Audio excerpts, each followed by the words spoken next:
Yeye anashughulika. Yeye anatoa hukumu ya haki. Haleluya. Wewe huwezi kutoa hukumu ya haki. Mwenye kutoa hukumu ya haki ni Jesus yeye. Mwenye haki ya kulipa kisasi. Biblia inafundisha kuwa Mungu ndiye mtetezi wetu na yeye pekee ndiye anayestahili kulipiza kisasi kwa maadui zetu. Nukta. Mungu anaposema kuwa fungua semi, kisasi ni chake, mkato funga semi, anamaanisha kuwa hatupaswi kujilipiza kisasi, bali tumwachie yeye ashughulikie mambo kwa haki yake ya kiungu. Nukta.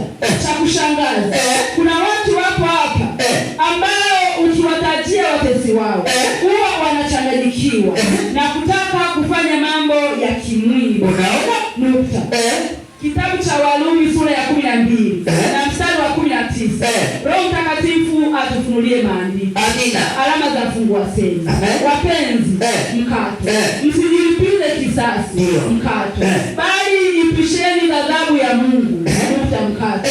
Maana imeandikwa, mkato, kisasi ni juu yangu mimi, nukta, mkato. Mimi nitalipa, mkato. Anena Bwana, nukta, funga semi. Ukitaka kumpalia makaa adui yako vizuri, wewe kabidhi jina lake kwa Yesu pekee, uone kazi. Sasa wewe unaangaika kitu gani? Acha kupigizana kelele na watu mitaani. Utapata kesi ya bure.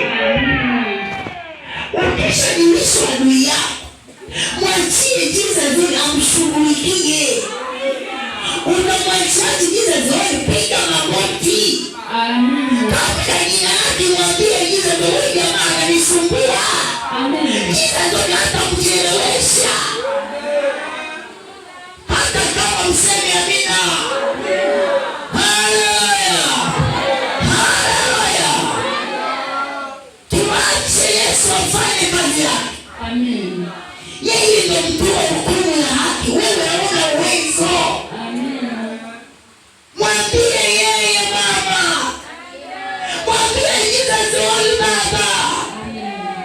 Haleluya.